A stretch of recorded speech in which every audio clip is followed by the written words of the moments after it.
start that phone call, even when you don't have any good news, but you start calm, it's like the client will mirror that calm. But when you start with a guilty voice, even if you say exactly the same thing, you say, I checked in with my team, I have disappointing news, but you start with a guilty voice, they're going to pick up on that guilt and they're going to they're just going to go right there and it's going to be the worst conversation. My guest today is Sandra Bekhor. Here's 3 facts that I think you should know about Sandra. 1, she's proud to have contributed a chapter on connecting LinkedIn to your marketing plan. And that's in the 2nd edition of LinkedIn Marketing Techniques, written by Mark Halpert and published by the American Bar Association. And you can see Mark also appearing on this podcast. 2, Sandra is the subject matter expert for the comprehensive on-demand Marketing for Architects course by the Royal Architecture Institute of Canada. And 3, when she's not working, Sandra squeaks in as much time as she can to draw expressive, colorful abstracts with any mark-making instrument she can get her hands on, from pens and markers to watercolors. Sandra Bekhor, welcome to Your Intended Message. Thank you so much, George. I'm looking forward to an insightful conversation with you. I love what you're doing with this podcast. And it's only disappointing that today we won't get to see some of those expressive watercolors, which could be fun at some time. Sandra, you're a marketing specialist, and in particular, you work with small and medium-sized, mainly service firms. And that might include, I'm guessing by your facts, that might include architects, it might include lawyers, it might include accountants. Correct. It actually includes all professional service firms, including consultants. Ah, okay. And what do you see often as a common mistake when they first come to you? You know, it's almost the paradox of the work of professional service firms. Many of them are great communicators. I mean, you know, think about it. Lawyers, they have to write, they have to speak in court, they have to speak in meetings, negotiate. Architects have to present drawings. It's a common thing that professionals have to do. Dentists, they have to explain, what am I going to do to your mouth and why should you pay me thousands for it? But yet, there are so many complaints about communications with respect to professionals. So I dug into it. I was so curious, what is going on here? And I started to unravel the mystery a little bit. I'm sure you know this, George. You've been doing this, Your Intended Message podcast for so many years, and you slice and dice communication into all the little pieces. But really, that's what this is about. Communication isn't one thing. So just because you're great at doing your presentation, your pitch to your client, well, it doesn't mean that you know how to give someone feedback. And it doesn't mean that you know how to handle conflict, right? So there are so many different aspects of communication. And, you know, my work is coaching and consulting with small to mid-sized professionals. And very often what we end up talking about is one small situation where communication becomes a stressful point. And, you know, and we unpack it. So, okay, let's talk about, do you need a script? Do you need to role play? Do we need to go back to your goals and understand what are you trying to achieve here? What are the obstacles? And we work it out. And a couple points you mentioned there intrigued me. One is the mention of the script. There are so many people who avoid the concept of having a script because, well, I don't want to sound rehearsed. I don't want to sound robotic. And what do you say to those objections? Well, they're right to not want to sound, you know, like that. but you need a starting point. And I have a kind of funny example for you. Like I believe in writing the script first and then rehearsing it in a safe space. And I have a funny example that has nothing to do with work. Okay. So today I was in the dog park. I went, I'm scared of dogs. I'm 55-year-old woman and I'm scared of dogs. Not as bad as I used to be. But anyways, I just remembered the last time I was in this park, this dog almost attacked me.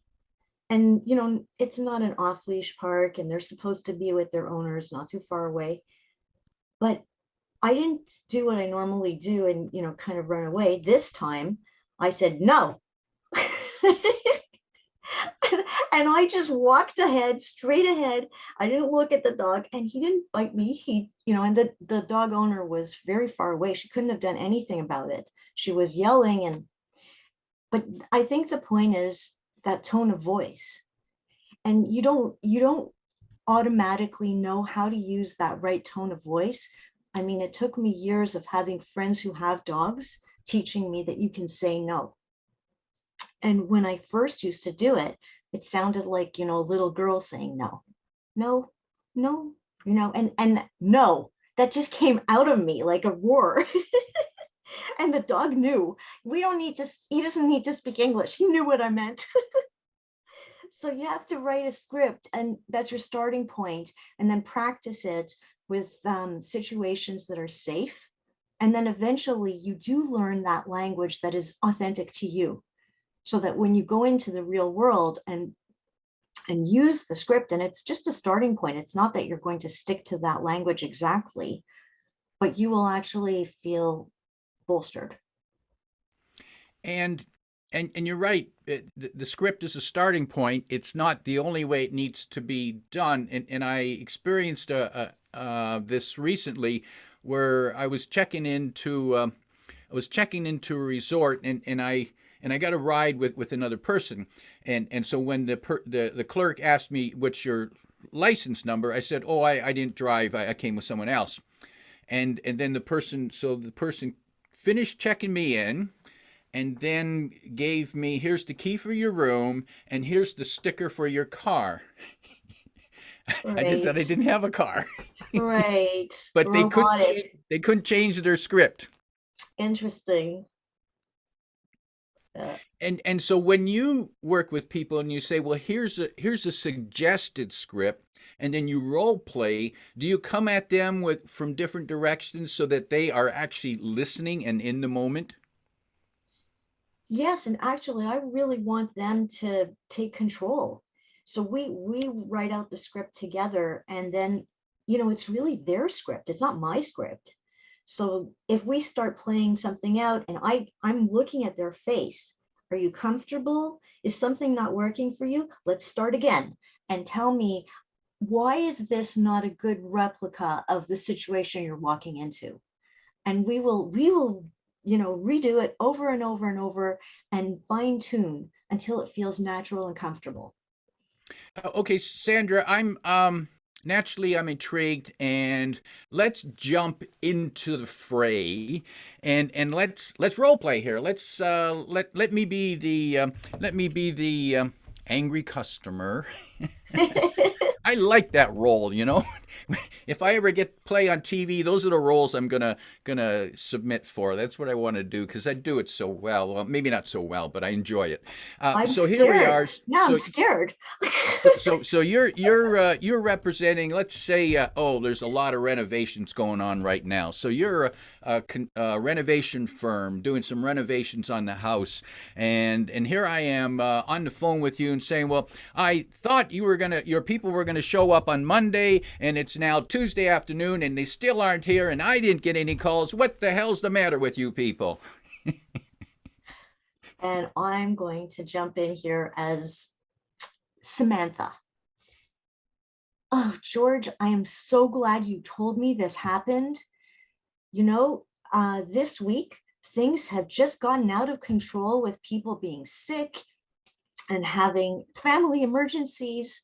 And I didn't realize that this happened this morning. I am on it. I don't know how I will fix this for you, but just give me an hour. I'm going to check in with my team and I promise to call you back. in an hour, and then we will discuss what we can do about this. Okay, now I'm calm. That's step one. I think that's a great comment, George, that you said, now I'm calm, because the problem didn't go away, but actually one little part of the problem went away. The customer is no longer angry. You have a critical presentation coming up, one that can influence the direction of your career or business. How can you be ready to give it your best? Contact me. I'm George Torok, the speech coach for executives. Together, we can create and polish a superior presentation that will get you your desired results. And now we can talk about it like civilized adults. And I mean, you work in this communication space. So you know that when people are feeling angry, they're not using their best judgment and they're not open to rational discussion. If it's really true that I have 3 people that are out this week with the flu, well, they're out with the flu. I can't fix that, right? But if you're really angry, you're not gonna listen to my rational explanation. And a couple points there that I noticed, Sandra. So one, you acknowledge the situation. You actually express gratitude for me bringing it to your attention. How often does a person ever said, "Well, thank you for letting me know. I didn't know." So that's positive. So now, oh, you're thanking me. Oh, okay. And you didn't do what often is done, and that is to defend. Right. Defensiveness is almost the worst thing you can do. Even if you're right. And this is one of the things, actually, keeping yourself calm helps you to not do, and practicing, because then you learn how to not jump to your defense even when you're right. And I also bought time. So if I say, okay, I'm going to call you back in an hour, do it. Don't make another mistake and say, I'm going to call you in an hour and not do it. Call them in an hour or in 55 minutes and prepare yourself to not be defensive, even if you're right. And so you also allowed, okay, I'll call you within an hour. You didn't say that you would have the problem solved within an hour. You simply said you would call within an hour. And good point there, that if you say you're going to call in an hour, don't call in 65 minutes. Right. They're already mad. They Because at least want to know that you're committed to their problem. and when you call back in that hour, let's say you still haven't got the situation resolved. What do you say then? Well, I don't know right off the cuff. Let's talk it out, you and I. Okay, good. Go. Okay, so you haven't been able to get hold. You said you'd get hold of your team. You haven't been able to get hold of the right person on the team for whatever reason. They're not picking up their phone. This is unusual for them, because normally they accept your calls. They don't accept the customer's call, but they accept your call. And so now you are wondering and maybe getting a little angry at them too. Right. So how do you control and channel that anger so that it doesn't come out and you attack me when you call me? Well, I can tell you what I do. I'm not sure what Samantha does in this situation, but what I do is, Sandra, I do actually intentional exercises to keep myself calm before getting into a conversation like this. And I really do find that it helps. So if it's meditation or a breathing exercise, or even a very brief yoga technique, like you can take 2 minutes before a phone call. Don't tell me you don't have time, because 2 minutes will make a difference. And literally stand up and then, put your head below your knees and just hang out there. Shake your head, shake your arms, shake it all out, and take a few breaths, and then make the phone call. And I'm telling you, it's completely different. And if you start that phone call, even when you don't have any good news, but you start calm, it's like the client will mirror that calm. And the funny thing is, and George, I'm so interested in your thoughts about this, but when you start with a guilty voice, even if you say exactly the same thing, you say, I checked in with my team, I have disappointing news, but you start with a guilty voice, they're going to pick up on that guilt, and just they're just going to go right there, and it's going to be the worst conversation. But if you start with calm, I did everything I can, and it's not working out with the people who were supposed to be there, but I have some ideas, and I'm going to speak to a firm that I sometimes go to for support, and we'll see if they are available this afternoon to step in. So I'm going to get back to you again in 2 hours about that other opportunity. And no guilt. I am doing my best. It's not perfect, but I am doing my best. I am calm. I am committed. And I think that the client would respond better to that. Mm. And what I'm also noticing there, let's say that you did get back within the 55 minutes, so you kept your promise. So as the angry customer, I have to say, well, she kept her promise. She made a promise and she kept it. Okay, so you've bought some credibility and some space with me. Some, she's done what she said she'd do.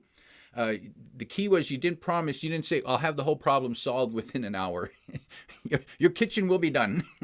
Right. Yeah. So don't make silly promises that you can't keep.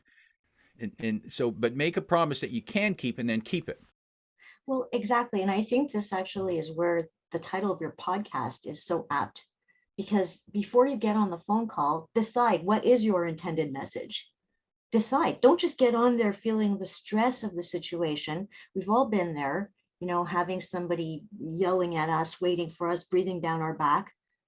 Take a breath and decide what is your intended message before you make the phone call, and stick to it.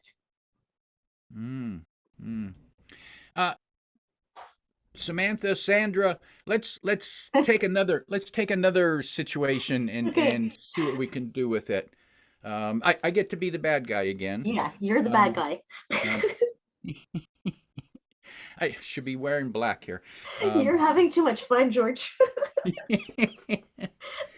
So, okay, pricing. Pricing is something that's we can complain about. What are all these extra charges that are on my bill? And there's codes beside them. I have no idea what they're from.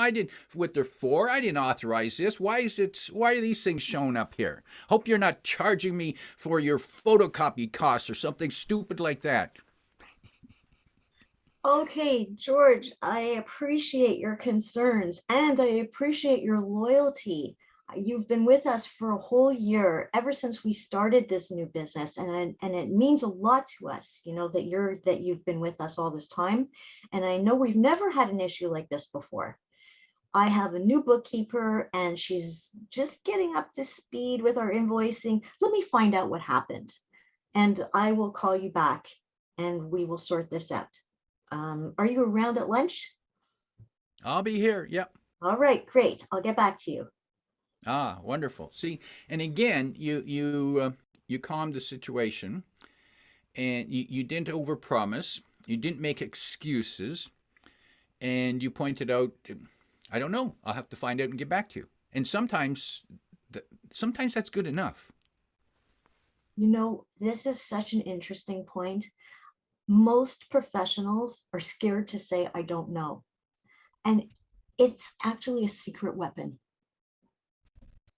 Just remember that people calm down when they see your own, I don't know, transparency. If you say, I don't know, it doesn't mean you're a failure. It doesn't mean you're not good at your job. It doesn't mean that you're not smart. It means you don't know this exact moment, that specific very thing, right? And you're making a promise that you will go find out from the person who does know, and you will get back to them. You didn't lose anything in admitting that you don't know. In fact, the person calmed down because you said that, instead of pretending that you know something that you don't know, which would have made it worse. And I imagine that the phrase "I don't know" is a difficult phrase for anyone to say because we, especially if we're a service professional and we should know our business, we should know, and to admit that we don't know is probably a tough change for some people to make. And yet, when you say, well, here's what I do know, here's what I don't know, you're open and you're being real. Well, exactly, you're being real. And that's the reason they calm down. When you're being real, that's when trust goes up, right? Because then people feel it. They know you're not trying to pull a fast one on them. And if you're going to admit that you don't know something, well, now I trust you. I know you're going to be frank with me. And I also noticed that both times you did not use that ridiculous phrase, calm down. Yeah, I don't like it when people say that to me, so I'm not going to say it to anybody. The last thing we're going to do when someone tells us to calm down is to calm down. Right? You Right. can't tell me to calm down. I'll do what I want. I'll be as crazy. You can't order me around. Who do you think you are? I almost want to say calm down and see what you do with it.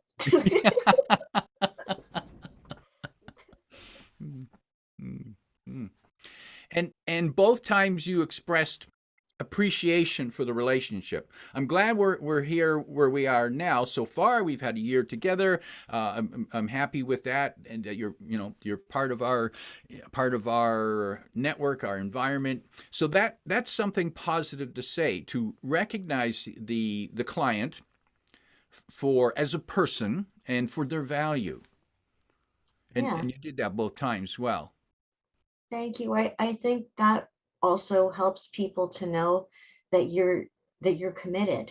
So they don't feel so vulnerable in the relationship. If you're that customer that's looking at their kitchen that nobody showed up to finish the renovation, you are in that moment very vulnerable. And if I, as the renovator, express how important you are to me, how important our relationship is, I think your vulnerability goes down because you start to realize that this is a relationship of equality. I'm not going to leave you high and dry. I care about this relationship. I'm committed to keeping what we have here going. Mm. And Sandra, when we talk about service firms, professional service firms in general, of course that puts your own firm in that category. And I'm wondering, are there specific challenges or complaints that you've had to manage within your firm at some point? And can you give us an example?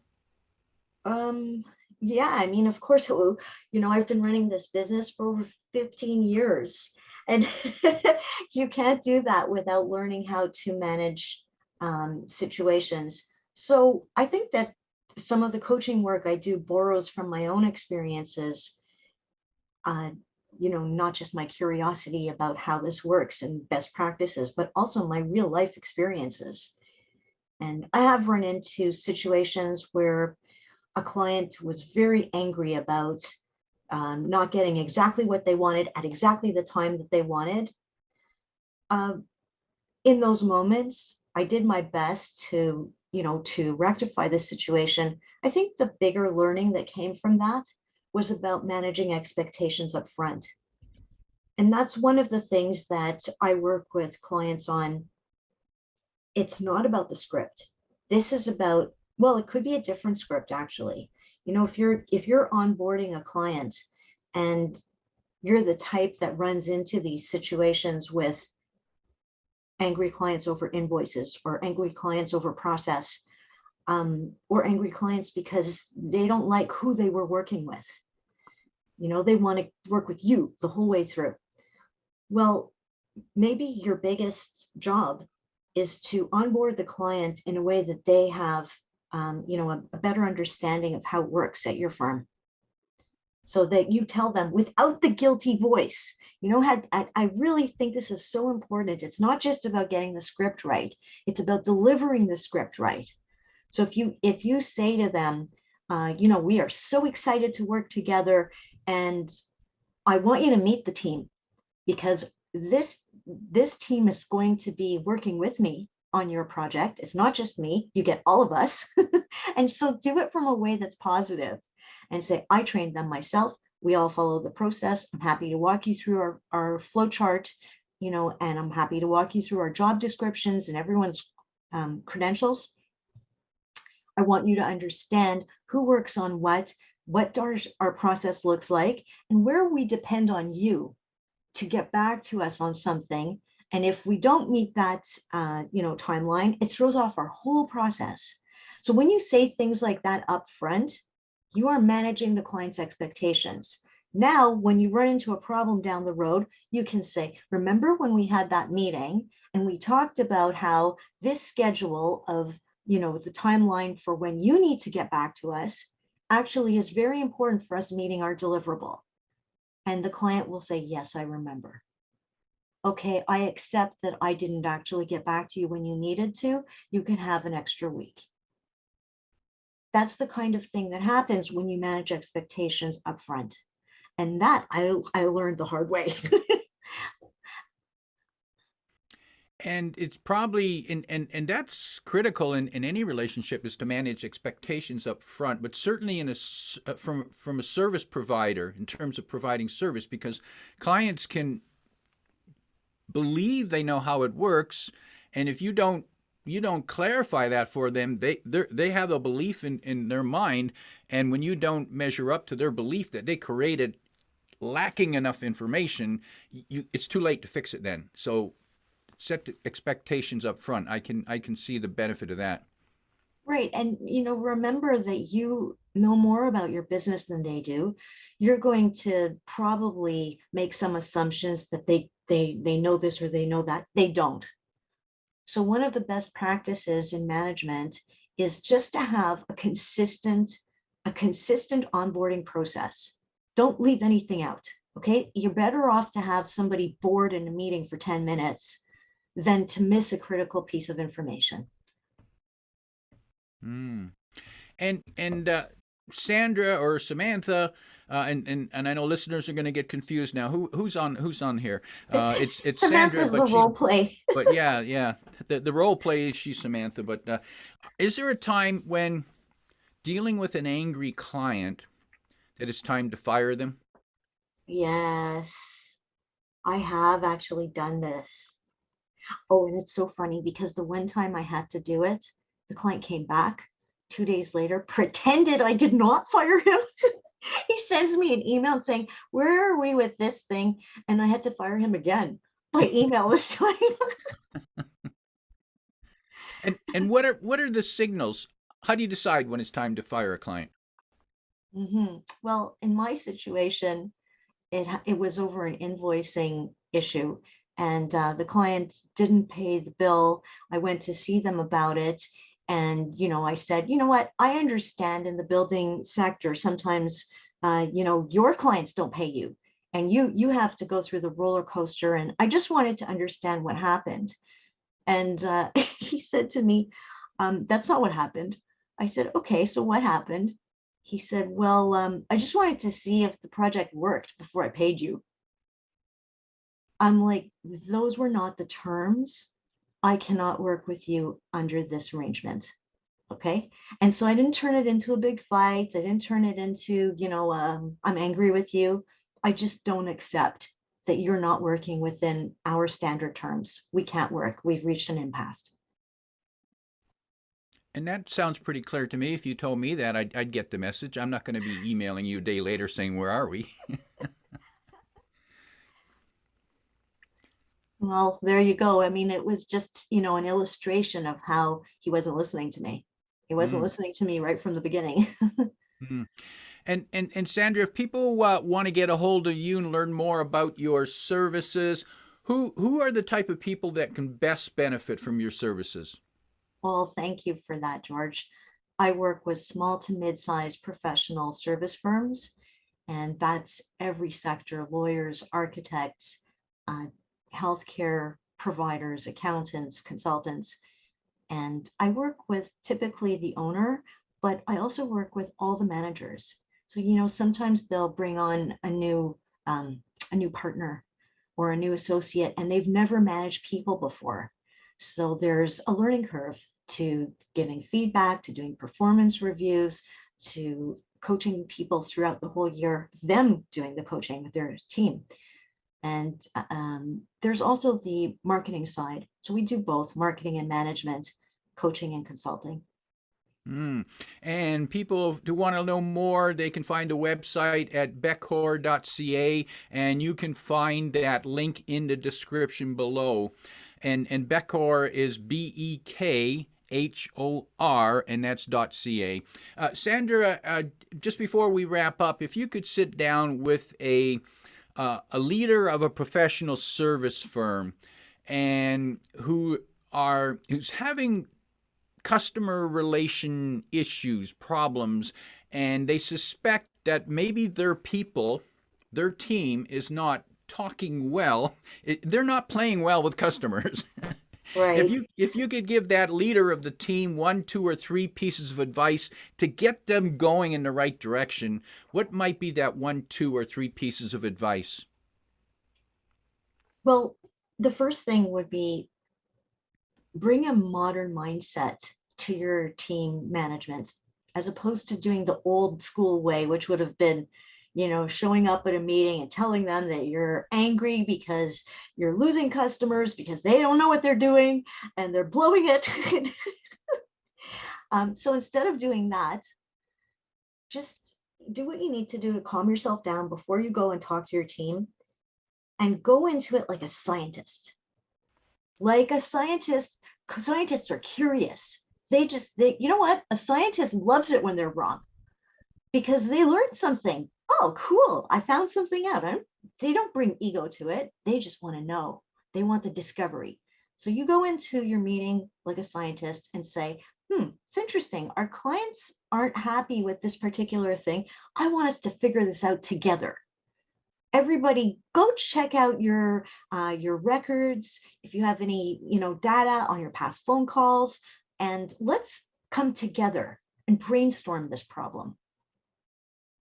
And that way everybody feels like they're respected, and you're going to set them up to succeed. The other thing I would say is consider your own accountability in this. If your team is failing in something that actually is part of their job, well, were they trained? Do they know it's part of their job? Is it in their job description? Do they have proper processes? Has anybody shown them how to do it? And so take responsibility for your piece of it. Positive advice. My guest today is Sandra Bekhor, reminding you that sometimes it's perfectly okay to say, I don't know, but I'll get back to you. If you like what you heard, remember to like, comment, and share this podcast. Come back every week for more practical insights to help you convey your intended message. I'm your host, George Torok.